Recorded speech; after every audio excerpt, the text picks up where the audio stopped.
there's a certain switch or like a shift around the age of like 65 that they see that a low protein diet actually increases mortality risk. Whereas, if you're younger, you can get away with lower protein. Whether or not it's optimal, that's a different question. In 10 years, we hopefully will have some geroprotective drugs. But I'll start with our, I would say, kind of landmark question when it comes to vitalism. How long do you want to live? I don't have any fear of death. I would be fine to live to 80, 100, 120. Like, they all sound fine to me. No one would really want to die, in their 60s or 70s. I think the statistics say like the average answer would be something like 80 for most people. But I wouldn't mind to live like 150, 180, 200 either. Like, so I don't really have like a hard cap on the number. I don't want to live to the age of 350, 500 or something either. At least I don't set my goal to that. Right. And you don't want to be decrepit. That's for sure. Yeah. I guess, the quality of life matters. Like, are you, how good is your quality of life? Awesome. All right. So one thing I was wondering about is, you have so many measures that you're aware of, you track, etc. What was the change, if any, that created a lot of positive value in your mind that you couldn't measure well, or that you there wasn't a good measure for that you could point to? Is there any change like that? So I guess my tracking of these blood markers began something like 6 years ago. So I had something like 6 years before that I didn't track, that regularly. So I don't know if, certain interventions that I was already doing, how big an effect they had on my blood markers. But I think a few things that I personally think that improved or have contributed to my health are intermittent fasting, so like time restricted eating. So there's, obviously clinical trials on intermittent fasting improving a lot of different blood markers like cholesterol, lipids, blood sugar, blood pressure, etc. But they're mostly done on people who have problems with them to begin with. So like people who are slightly overweight or who have diabetes or something like that. I never had that, but I've been doing intermittent fasting for like 10 years. So it would be interesting to see how they could have impacted some of my blood markers. But I personally think that it does contribute to slower biological aging and better blood work, even though like the clinical trials suggest that if the calories are the same, then there's no like difference in those things. But I personally think that there might be, from my own experience, maybe like 5-10% difference. Awesome. So a lot of people here are probably interested in improving their health and longevity, but one thing that people find difficult is finding good providers. So doctors, specialists, etc. Who is your doctor? Do you have a doctor? And who are the providers or specialists that you consult with? And also, how has that changed now that you're a more known person and probably have more access than just an average person? I don't have a doctor actually. I think I'm my own doctor. Like, I do all my own research and interventions. I do think there are a lot of doctors out there with a lot of knowledge. From the States, there's also someone called Anil Bajnath, who's like the president of the American Board of Precision Medicine. So he takes it a bit step further, that he also, looks at your genetics. He looks at all these other multi-omics data to come up with your specific program for your health. So he would be someone I would use if I really wanted to, go through all my genetics, go through all my family history and all my blood work history and come up with like what are things I need to work on. He would be like the person I would trust with that kind of task. Awesome. Now, one question is around optimal indicators. So I've done some of the things that you've done, but to, let's say, less intense level. And one of the problems I ran into was that there wasn't good evidence about what is optimal, because often that hasn't been researched. We live in a kind of sick care orientation from the medical establishment perspective for all sorts of reasons, many of which are not, nefarious in any way. It's just kind of how things evolved. But what is your process for identifying what is optimal, and how do you get confidence about what that is? We definitely don't have the optimal answer for blood work, and not to mention the entire longevity field. We can only be like at level of confidence with certain things. We can be pretty confident that obesity, is bad, and we can be pretty confident that hypertension is bad and diabetes is bad for your longevity. So it's all like a degree of confidence that you have. Low confidence would be something like mechanistic data that is never proven in humans and is like speculative, like theories. Like, yes, they're interesting and we can, discuss about them, but if there's not a lot of human data, then we can't make any like conclusions about them. Whereas with something like, high blood sugar, insulin resistance, and hypertension, there's hundreds of studies correlating worse health outcomes with these conditions, so we can be pretty sure that we want to avoid, let's say, these major comorbidities, for example. And is there so let's say you're looking at a new indicator that you haven't dug deep into before. What's your process? Do you go through a lot of papers? Do you have any team members who help you do that? How do you reach that level of confidence and decide where it is on the spectrum? Yeah, it just comes down to looking at the available studies out there and assessing the quality of that study. So you need to like read it, analyze the methodology, and look at the effect sizes. Maybe like like with these biological age clocks, for example, that's a good example that they have studies that do correlate higher biological age scores with higher mortality risk, like a 5-year mortality risk. But so far it's like a single population or like some sort of isolated population, because there's also like a lot of noise with them. So they counterbalances those findings. So you have like some of these findings that this biological age score changes throughout the day, that it's higher in the morning, lower in the evening, for example, and especially that the biological age rises after you've been infected with coronavirus or just a regular flu. Even if you get sick, then your biological age score goes very high. And if you test at that exact moment, then you're going to get a worse result and you're going to freak out, for example. Mm-hmm. So that creates a lot of noise that then jeopardizes the confidence in these other studies, because it's could be just noise and randomness. So that's why it's hard to say like that exactly this biological age score would be actually any worth it, right? Yeah, that's great. If you had $100 million to deploy to try to investigate what is more optimal among, let's say, 3 indicators or 2 indicators where the jury is more out, how would you deploy it? Or which indicators would you choose to try to find out better? And is there any particular study you'd love to see run? Right. I guess the issue with human clinical trials is that we live, relatively speaking, so long that it's hard to see whether or not it will actually make you live longer, a certain intervention or blood marker range. So it would have to be like a very long clinical trial, which is, almost impossible to do and costs a lot of money. Probably this 100 million would go to like a single study almost if you want to do like a lifelong study. So the ideal study is that you have genetically identical twins. They follow different programs from birth and then you follow them for, until they die. That would be like the ideal study to see the effects of different diets or different blood marker ranges on their longevity. But it's like a very difficult and impossible study to do. One thing I've been thinking is maybe you can like simulate it in some sort of with AI or in some sort of simulation. You can do those studies in bacteria and yeast and mice, etc. But if you could somehow mimic that or simulate it on humans inside a simulation somehow, I don't know how it would be possible, but if you could do like some sort of simulation study, you can accelerate the timeline until their death and you can maybe see some effects. But to give some sort of an answer, I would say that we would want to do more clinical trials, even like short-term clinical trials on different diets, different blood markers, etc. Even like 2-year clinical trials are pretty good. Is there a one indicator that you think people are following that is kind of a red herring or a particular waste of time from your perspective that you feel a lot of people are kind of falling to tracking or spending too much attention on? Kidney markers, there's an issue with the creatinine. So if you have higher muscle mass, you eat more protein, you exercise, or you take creatine, for example, then your creatinine levels might be slightly elevated.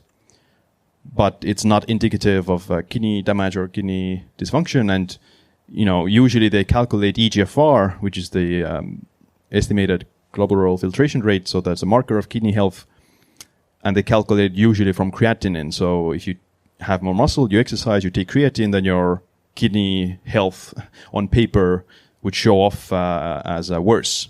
But in reality, it's because of this higher creatinine that is skewed by your exercise or muscle mass or whatever it is. So a better kidney marker is a cystatin C. So that one isn't affected by muscle mass and exercise. And you can also calculate eGFR from cystatin C. So rather than looking at creatinine, you should, like, people will want to look at more cystatin C and calculate eGFR from that. Awesome. Thank you. And one last compound question. So when you think about advances in aging and treating aging and understanding aging with science and technology, what is your mental model of the world in the next 5 years, 10 years? You know, I mean, here in the Bay Area, some people think we'll all be AI pets in 5 years. So there are different mental models you're probably aware of. But how do you think, what's your mental model right now for how things are likely going to be in terms of our science and technology to address aging in 5, 10, 20 years? And which technologies, if any, are you excited about? Yeah, I think in 5 years, we'll be more utilizing things like stem cells, exosomes, peptides, hormones, and things we already kind of know that can work, deployed in a larger scale. In 10 years, we hopefully will have some geroprotective drugs. You know, rapamycin is a candidate, but I think we'll probably develop better ones and, GLP-1 agonists or something along those lines like that. Not necessary for weight loss, but I don't know, for inflammation or blood sugar or something else that goes wrong with age. So we have like a GLP-1 analog for hypertension or something like that. So that, or immune decline, for example. Yeah. So something like that, similar technology.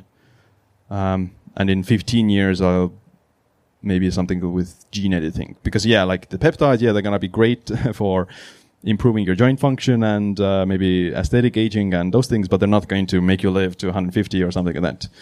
And the same to GLP-1 agonists or these other geroprotective drugs. They can maybe add 10, 20 years to healthy lifespan, but they're not like this dramatic breakthrough in life extension that people are hoping for. Like for that, we probably need something with gene editing or something, whole body replacement that you're talking about. Sure. Yeah. Okay, great. There are so many questions, and I thought having Siim and Joseph here together would be a very interesting conversation. But I'll just start with something I'm curious about. This is just kind of a very simple question, which maybe others wonder about too. So how much do you estimate you spent on tests last year? And if you didn't spend them, I mean, maybe you get some freebies, because you're content creators, et cetera. Just estimate what the cost of them would be. Do you have a sense? So I did like a analysis of my protocol and stuff that I do like 2 years ago, and it was something like 10 to 15K per year. So it's not like a massive amount. That would include supplements plus blood tests, gym membership, and those kind of things, excluding food. But since then, I've done a lot more, so to say, and added a few more tests. But it wouldn't be like exponentially more for me, at least. And depends where you do it as well. Like in the US, it's obviously a lot more expensive. I have like a retreat in India where we do it very cheap with a clinic there. So we could cover the entire body analysis with only like a few thousand, whereas in the States it would be like 20,000. So, it's hard to say like how much it would cost in that sense. But regular blood work, I would say it's going to be at least a few thousand per year. But Cool. Joseph? Yeah, it sounds like Siim is a lot more thorough than me. I'd say about $4,000 last year. And of those things that you do track, what do you track most frequently? So tests that you pay for that are done frequently. And what is the frequency? Last year I tracked my homocysteine, so it was a bit higher than I would like, and I also did some things to lower it, like took a trimethylglycine and did hyperbaric oxygen therapy, and it lowered it to the optimal range. And I did like maybe 3-4 tests within a few months for that. It's not the one that I would like test the most frequently. Most frequently, I would test just regular. But for me, I like to look at testosterone and sex hormones and lipid panel and blood sugar. Like I think those very basic ones are what I find quite practical. And there's like a few individual ones like homocysteine or oxidized LDL or TNF alpha or something like that that sometimes is more curious. Joseph? Yeah, I don't get too much into, let's say, the more obscure biomarkers. I have tested testosterone like 8 times last year, so I was trying to see how different things would affect it. And I if there was one that I had to say I tested the most, it'd probably be that one. Okay, great. So both of you have done quite a lot of experimentation. You have shared your protocols with the world in ways that I think have created a lot of value for people. And some of these experiments could be risky or could cause harm. And what I was wondering about is for each of you to name an experiment that you did, a self-experiment, that caused harm, and whether if you could go back in time and tell yourself something about it before you did it, what would it be? Would you have done? Would you do it again? Would you have done it again? Please. You want to go first? Well, I did it like 10 years ago or something. I did, not 10, 9 years ago, I did polyphasic sleeping. so that's like I slept 4 hours, or no, I slept 3 hours per night. Then I wake up for a few hours, took a 20-minute nap, and did it like 3 times. So in total, I slept like 4 hours in 24-hour period. I did it for 100 days, and I did it for just curiosity. I was thinking of, hey, can I get away with like less sleep? Can I function the same way? I managed to maintain, equal cognition, although I had to like consume caffeine to maintain it. But the biggest reason, like I stopped was it impeded like physical performance, and like gym was much harder, or like you plateau at the gym. And I think, like long term, it's obviously not going to be very good. So, I would say doing very kind of extreme polyphasic sleeping or like depriving yourself from sleep is definitely not worth it.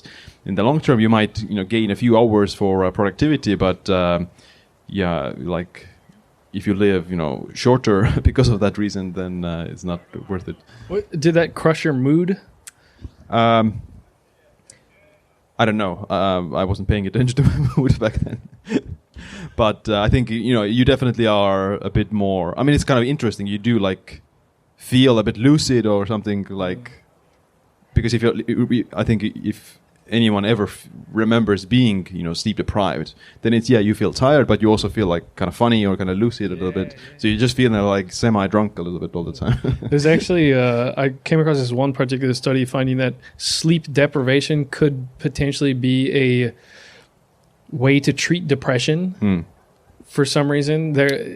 Because I've done a lot of all-nighters, and I have definitely experienced that on more than one occasion. Like, I'm almost giddy if I go past a certain length. It's kind of like in the Wolf of Wall Street. They say you have to get past the sleepiness of the Quaalude to get high. So with this, it's like you have to extend the sleep deprivation long enough, and then after all, I'm kind of really happy, like, to be totally honest. Yeah, it increases like BDNF a little bit, so it's like you're like, wow. But long term you'll probably do more harm. Which, by the way, there is possibly going to be an observational study run at Vitalis Bay on BDNF, which is a peptide which was just mentioned. So if somebody is using it and wants to participate in the observational study or has some other interest in this, please reach out to me. Just a quick comment on this sleep point. I know that when you do polyphasic sleep, there's this sense, I'd only done it for maybe like a week. I'm by no means as committed in that way. I didn't try. It felt like it was a continuous stream of consciousness, like there was less of a reset. Did you find that to be the case for the 100 days, that you were like in a continuous, like one long day? Well, it definitely merges the days into more like some block, like because you take the sleep so frequently, it doesn't feel like night and day that much, and you're awake in the middle of the night, etc. I did feel like sleep paralysis once as well. I was like in the bed. I was like, I can't wake up. And I saw some sort of a ghost or something. But yeah. All right, cool. Yeah, Joseph, experiment that caused harm. And what would you do if you could go? Would you do it again? Would you go back and tell yourself something about it? Yeah, so the 5-day fast plus marathon, that was easily I mean, it just messed everything up. There's no benefit. Like, I guess my triglycerides and insulin were low, which is technically good, better to have. But my cortisol was double the top of the reference range. So I think the top of the reference range was 20. Mine was 40. And then, I guess what I would do, I might do it again because I'm not super afraid of, like, temporary destruction of my physiology because I feel like it'll bounce back sufficiently. One thing I would have done differently is not scheduling to meet my friends who are traveling from Texas like 2 days afterward. So I was like trying to be a good host while I was like dying mentally inside, and I was super anxious due to all these crazy changes. I feel like there was another one that testosterone dropped dramatically, cortisol rose dramatically. I feel like there's one other one that looked really bad, and I can't remember which one. But maybe I would train for the marathon more. I really wasn't like properly trained for a marathon, and I just kind of winged it because it was my birthday had just come up, and I thought I need to do something crazy because I'm 35, and that's what I did. So I might do it again. Cool. Yeah, thank you. Quick backup to the question of costs. I know some people, they look at tests. They also look at nutrition. You mentioned that you didn't count the nutrition in the costs, and that triggered a little light for me. And I was thinking, okay, sometimes it feels like it's expensive to eat very healthfully or maximally beneficially to optimize whatever the strategy is.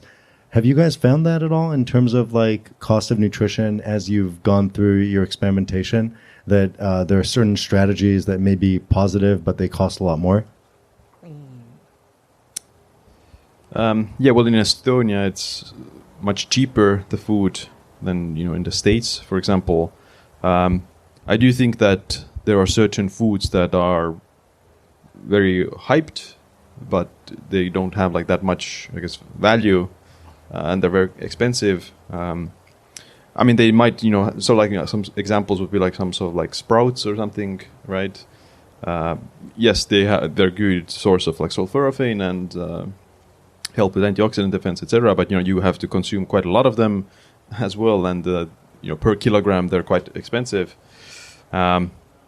So like, yeah, it's hard to say like if it's worth it or not. Like, how much are you getting from just if you buy this box of the sprouts, and then it's much easier actually to grow them. Like it's much cheaper to grow them yourself. So if someone is interested in like sprouting or something like that, then they should do it themselves. And the same probably with fermented foods. Fermented foods and drinks can be quite expensive, but you can also make them at home for pretty much cheap or free. So yeah, just like certain superfoods can be priced quite high, and the same can be applied to meat. Like how much meat do you need to eat to be healthy and get all the vitamins and minerals? Like theoretically, you can get all the nutrition from a few hundred grams of meat already, so you don't need to eat 2-3 kilograms of meat every day, which can be more expensive. So you can cover all the B vitamins and other iron and all the other stuff from just a few hundred grams, and the rest of the food can be quote cheaper food. Yeah. So you can go both ways. Like you can pay a lot for a lot of expensive superfoods, but you can also pay a lot for salmon or beef. Like if you eat 2 kilograms of salmon a day, that can be quite expensive. Totally, Joseph, and maybe if both of you guys could give a sense, like, is the factor like 2x the price or like 3x the price in terms of what it costs to in your mind eat optimally versus eat like a person who's not aware of this stuff. You mean as opposed to say standard American diet or someone who's just kind of winging it? Somebody who wants to eat healthfully but is, let's say, a poor college student. You know what I mean? like they want to eat healthfully, but they look at that price of whatever meat. And maybe, by the way, this is also a good segue into another topic. So maybe when you give your answer, Joseph, you could also have a comment on that about how do you know what's good, right? We look at different sources of information. I know you're going to give a whole talk about this in some vector, but like organic this, organic that, the prices can go up like 2-3x, and it's hard to know what's what. These fermented foods, et cetera, boutique, companies that are producing this. So anyway, any thoughts on this entire topic? Yeah, that's really tricky because there's just so much to touch upon. My diet changes quite a bit. I'm not really like the one. Maybe people see my videos about the ketogenic diet or about the carnivore diet or about this or that diet, and they might think, oh, he's like the carnivore diet guy. But my diet changes quite a bit over the year, and I would say the through line is that I am getting a significant amount of animal protein, usually beef, and then eggs, and then if I'm eating a lot of carbs, it's usually probably going to be sweet potatoes, like Japanese sweet potatoes. And I feel like as a base, that's relatively cheap, and I wouldn't say it makes my pattern of eating more expensive than the average person. Maybe it's even cheaper since I eat at home a fair bit when I can. I guess it comes down to like how high quality meat you want to do. At some point, I stopped worrying about grass fed. So the grain fed stuff tastes better anyways. And it seems like one of the bigger benefits of grass fed is that you get, for example, higher concentrations of certain fat soluble vitamins in the fat. So price wise, I guess it depends on like how many obscure supplements and obscure superfoods you want to take, like Siim was hinting at.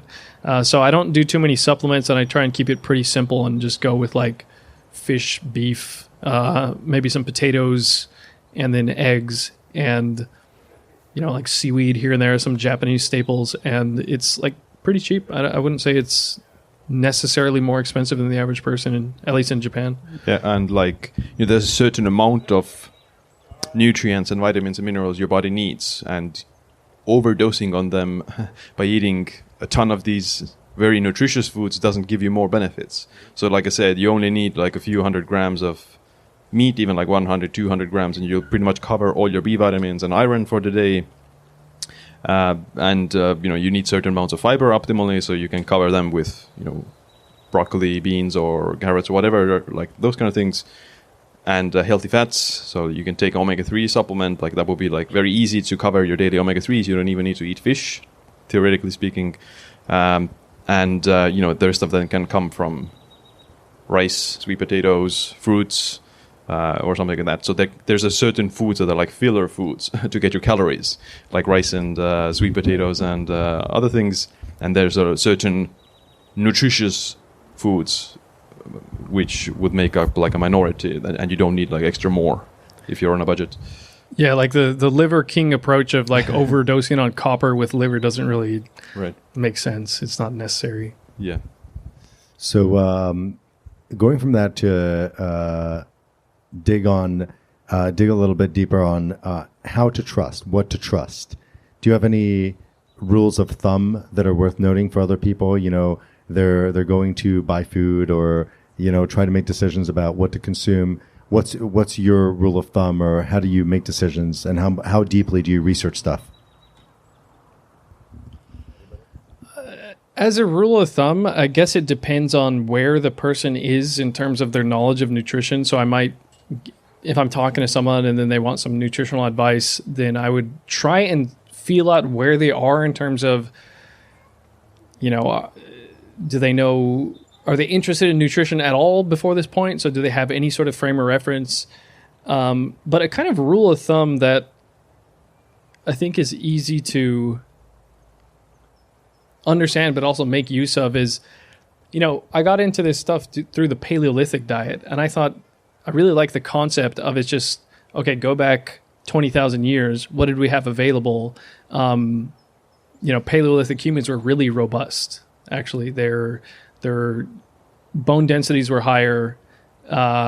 They appeared to be more fertile, And they were just like physically very robust. They had better skull structure. They have better dental arches, so they would have less sleep apnea and snoring and all these kind of things. So then you look at what were they eating, and it was just whatever was available, which is probably meat and tubers, maybe some honey and fish, and then some berries, fruits, things like that. So it's kind of, if you just need a rule of thumb of, okay, how can I judge whether this is healthy or not, and you don't want to get too much into the weeds and the details and all the studies, then I think that's a fair enough rule of thumb. And I think that's why the paleo diet sort of took off when it did, because it was just a really simple concept. Yeah, like an easy rule of thumb is to, if it's packaged and it's processed, then it's less likely to be healthy. Although, some processed foods can be healthy as well. But if it doesn't have a package, like it's a whole food, meat, fish, potatoes, rice, fruits and stuff, then it's harder to go wrong with that. And other things like organic versus non-organic. So like the issue with organic is that there's also organic pesticides and stuff like that. So you're not really getting quote unquote chemical-free food even with organic food. It just costs more. And there's ways, certain foods, are better to be consumed organic. So the ones that you eat the flesh with or the skin with, like strawberries and grapes and those kind of things. The others, like tubers, underground, they're kind of safer to be consumed than non-organic. But anyway, you would want to still wash the things that you eat and, soak them ideally. Like you can technically remove a lot of, dirt and bacteria and... you do that with everything you eat? I mean, with berries and apples, for example, I'm not if I'm traveling. I don't have like baking soda or apple cider vinegar when I'm traveling. But at home, like if I buy some strawberries, you can soak them in there for a little bit, and at least that helps with a lot of the dirt and stuff as well. Cool. Yeah, 2 more questions, and then we'll wrap because we have another more stuff coming on. One question is about protein. So there are different perspectives on this, a lot of research. One of the trade-offs seems to be from the short to the long term, that if you consume more protein in the short term, and maybe this actually also kind of coincides with Paleolithic, you can become more robust, you can build more muscle, etc. But there are some who argue that some evidence that if you consume a lot of protein, and some people are recommending, quite high doses, like 2 grams per kilo or something like that, that would really actually have deleterious effects longevity-wise, because it creates more burden on your body metabolically, and you're ramping up mTOR and other things like that. Do you guys have an opinion about this?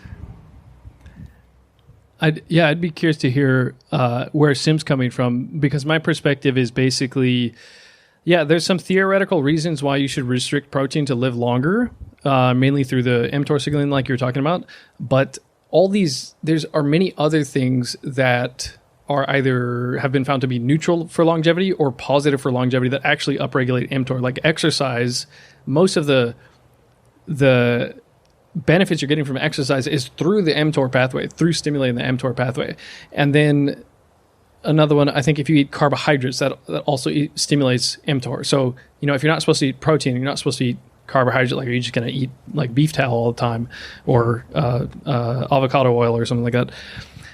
The other thing is, so sarcopenia is actually a really big issue for the aging person. And as you get older, it's harder to hold on to muscle. So you're going to need more instances of muscle protein synthesis. And there's 2 ways to stimulate muscle protein synthesis is through protein and exercise. And, it gets harder to exercise when you get older too. But you need to maintain your muscle, not just for metabolic health, but for, you have better ability to navigate yourself, and you can walk more and get more of the benefits from low level activity. But you also need to not fall. So you need some muscle mass so you have better coordination. You're not going to get a hip fracture or something like that. So I just don't, if anything, I might even argue that these higher doses of protein might actually be appropriate for the elderly because, for example, it becomes harder for them to digest protein as they age. Their digestive processes that are liberating the protein and making it available are less efficient. And so you might actually need more bioavailable protein, which would be animal protein. So yeah, for those reasons, due to the sarcopenia and how protein helps and muscle mass helps with metabolic health and longevity, I wouldn't worry about protein as reducing longevity. Siim? Yeah, like there's a lot of pros and cons to that. One obvious thing is, like if you eat a very low protein diet, you'll potentially have low muscle mass and bone density, which we know predicts mortality in elderly people. And there is, like with protein intake, there is a certain switch or like a shift around the age of like 65 that they see that a low protein diet actually increases mortality risk in those people older than 65, probably because of the sarcopenia and frailty risk. Whereas, if you're younger, you can get away with lower protein. Whether or not it's optimal, that's a different question, because that's the best time to build the muscle and the bone density is when you're kind of younger, before it's harder later in life. So with protein, there's certain biomarkers I would much rather look at rather than think about the protein itself. Things like IGF-1. So it's one of the theoretical reasons why protein shortens lifespan. So increases IGF-1, and that increases risk of cancer and heart disease. But with IGF-1, it's a U-shaped curve. Low IGF-1 levels are also associated with increased mortality, as is high levels. So something like 115 to 130 nanograms per milliliter, I think, is the sweet spot. So if it's below that, then your risk of sarcopenia and frailty is higher. If it's over 300 or something, then it's higher risk of cancer. But yeah, it's not only protein because I don't eat like crazy high protein diet, but I eat more than is like average, I would say. But my IGF-1 levels are still in the normal range. It's like 100 and in this kind of sweet spot. And I also eat carbs. So it's not only like what you eat, but how you eat and what else you do. Because diabetes and high blood sugar levels, they also stimulate mTOR. So this chronic mTOR activation in diabetes, and IGF-1 as well. So you're actually not only because of what you eat, or like it's not the protein or the carbs necessarily, it's just that you have diabetes, for example. You have to measure things to see how particular food affects your risk. Like carbohydrates, I eat like 300 grams of carbs a day. I have very normal and low blood sugar levels, whereas someone who has diabetes, if they eat 300 grams, they might have persistent hyperglycemia and insulin resistance. So it depends a lot on the person who is eating the food when it comes to the macros. Awesome answers. All right, last question as we wrap up. So neurotropics and cognitive performance. I know a lot of people here are basically doing work with their minds primarily. That's how they succeed in life and so forth. Maybe in the Bay Area as much or more than anywhere else in the world. What are one or two of your preferred neuro-enhancing protocols or behaviors that may not be obvious? We all know about caffeine, but or maybe there's some way to consume caffeine that we don't know about. But I'll hand it to you guys. Yeah, I mean, the second one after caffeine is probably nicotine. So like nicotine gum or patches, they're like in small doses, they can have some nootropic effects. The problem with nicotine is that chronic use can cause vasoconstriction, so like tightening of the blood vessels. I think it's like something like 8 milligrams a day. So that can increase risk of heart disease or hypertension. So like I wouldn't use nicotine in large doses all the time, but the small doses like 1 milligram, 2 milligrams per day is pretty good. Yeah, so in terms of what to combine with caffeine, L-theanine seems to work pretty well. It's supposed to reduce the jitters of coffee, and there's studies finding that people have like better focus with caffeine plus L-theanine. I do a couple different things, so I'm balancing like caffeine and nicotine and salt and not eating. So basically, if you're not eating and you're having caffeine and nicotine, then you're going to be more anxious. And so then to kind of reduce that, I'll add some salt. So salt has this weird effect that I want to dive more into the mechanism to see exactly why this works. But it seems to be that when your cortisol is higher, you release more salt, you excrete more salt. So if you replace it, you're going to feel a little better. So actually, before my talk, I was a little nervous. So I just put some salt in water, drank that, and I actually felt way better. And so I came up and started talking. But so you're doing too much stimulation, but then if you get too anxious, you can't really work appropriately or creatively enough.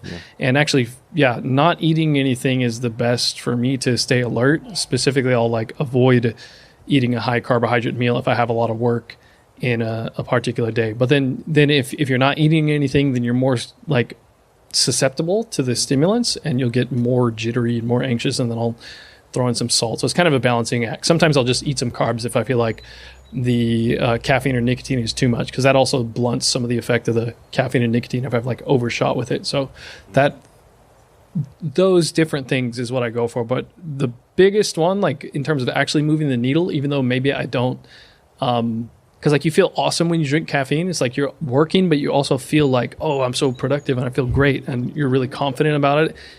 But you might not necessarily actually be more productive. You just feel like it.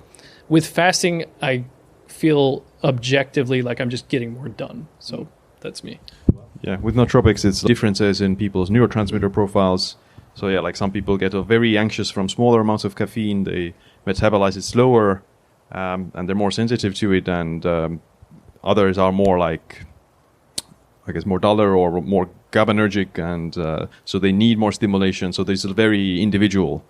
Some people love caffeine, they work great with it. Others feel worse with it. The same with nicotine and other nootropic agents as well. So there's no universal nootropic profile. It's a protocol that's everyone has to find what works for them. But one cool, ingredient is paraxanthine, which supposedly gives you the same effects as caffeine, but it doesn't stimulate you that much. I think there's one drink that has it. It's quite new. It's been maybe for one or 2 years out. Cool. We'll follow up on that and share it, because I haven't heard about it. I don't know. How many people have heard of that? Raise your hand. Few? Okay, few if none. And one follow-up on this for me, last follow-up. What's your take on modafinil? I've never used it, so...